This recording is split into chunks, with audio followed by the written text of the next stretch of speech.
Msanii wa Singeli Dula Makabila, mmoja katika wasanii ambao wanafanya poa sana katika kipande cha Singeli, mmoja katika wasanii ambao akiamua kuiweka ngoma yake trending namba 1 ni kitu ambacho kipo ndani ya uwezo wake kabisa. Anaamua kuiweka ngoma yake, akiamua kuiweka ngoma yake iweze kutrendi kabisa. Ni kitu ambacho anakiweza kwa sababu tuliona katika ngoma ya Pita Huku, tuliona katika ngoma ya Tuzo, tuliona katika ngoma ya Moyo. Zote ni ngoma ambazo ziliweza kuondoka vizuri sana kwa sababu ya kile kitu ambacho ameweza kukitengeneza. Ana timing nzuri, ana content nzuri ya kuweza kuweka. So Dula Makabila bwana ameamua kufunguka kile kitu ambacho kipo katika moyo wake kuhusu shemeji yake Fahima, moja katika wadada ambao tunajua kabisa kwamba wapo katika penzi zito na msanii Rayvanny. Dula Makabila ameamua kufunguka ya kwamba Fahivani ama Fahima ni moja katika wadada ambao wanapaswa kabisa ama wanastahili kuolewa na Rayvanny. Moja katika kitu ambacho waliweza kukifunguka ambacho unaona kabisa ya kwamba kinatoka moyoni ni ile issue ya Fahima kuwa ni moja katika wadada ambao wana heshima kubwa sana, lakini pia wana uvumilivu kutoka kwa Rayvanny. Na hiki kitu tumeweza kukiona kwa muda mrefu sana pale ambapo tuliona Fahima ameweza kutoka na Rayvanny kitambo sana.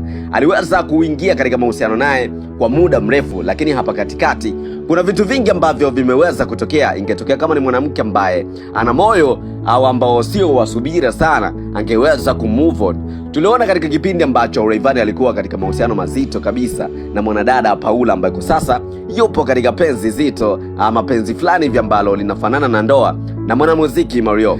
Paula alishawahi kudeti na Rayvanny katika kipindi ambacho Fahima pia alikuwepo anashuhudia penzi hilo. Ilikuwepo ni nzito sana, moja katika penzi zito, moja katika penzi ambalo lilikuja kutikisa sana katika mitandao ya kijamii, lakini pia zilihusika ngoma kadhaa ambazo alikuwepo Paula kama video vixen, lakini pia sometimes ulionekana kabisa ya kwamba Rayvanny anazidedicate ngoma hizo kwake Paula na vitu vingine kama hizo hapo. One time ilishawahi kutokea kama vita fulani hivi kati ya Fahima pamoja na Paula, kuonekana ya kwamba wanamgombania Rayvanny, wanagombana kwa sababu ya penzi la Rayvanny na vitu vingine kama hizo hapo. Vitu vingi viliweza kutokea pale, mitikisiko na watu kushangazwa na vitu vingi ambavyo viliweza kutokea. So one time ilionekana kabisa kwamba Fahivani aliweza kuvumilia vipindi vyote vigumu kwake Rayvanny ambavyo aliweza kuvifanya. One time ambapo alikuwa anatoka na Paula, na hata kipindi ambacho inasemekana ya kwamba Rayvanny alikuwa na watu wengi ambao alikuwa anatoka nao kimahusiano, lakini Fahima aliweza kupoa.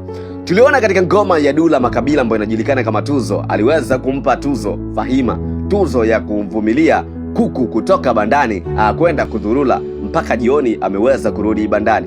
Moja katika misemo ambayo alikuja kuitoa Dula Makabila katika ngoma ya Tuzo kuonesha kabisa kwamba Fahima aliweza kumpa nafasi Rayvanny, aliweza kudhurula, yani aliweza kutoka na wadada wengine pembeni, aliweza kufanya kila kitu chake ambacho yeye alitamani kukifanya pale nje, lakini one time ilipofika jioni, yani baada ya muda fulani, aliweza kurudi kwa Fahima, yani kuku karudi bandani. Moja katika vitu ambavyo alikuja kuvifunguka pale Dula Makabila kuonesha ya kwamba uvumilivu wa Fahivani ulikuwa ni uvumilivu mkubwa sana. One time tunajua kabisa ya kwamba Fahima aliweza kumzalia Rayvanny mtoto ambaye anaitwa Jaydan.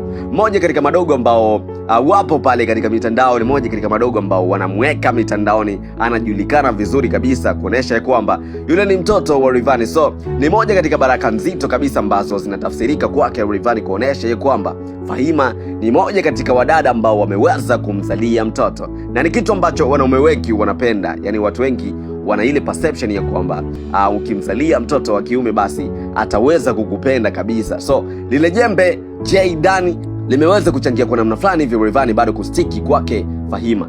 Lakini pia tuliona juzi wakati ambapo Rayvanny alikuja kuachia post yake pale Instagram akifunguka akisema kwamba kama nilishawahi kusema na kupenda basi nilikuchezea tu, akifunguka ya kwamba wale wadada wote ambao alishawahi kutoka nao kimahusiano aliwachezea ama aliwadanganya, lakini mwanamke ambaye anampenda ni Fahima.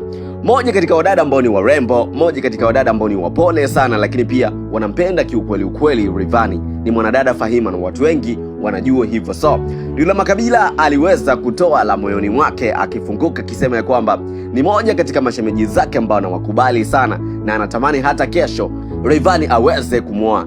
Alikuja kufunguka ya kwamba hata ikitokea anatakiwa kutoa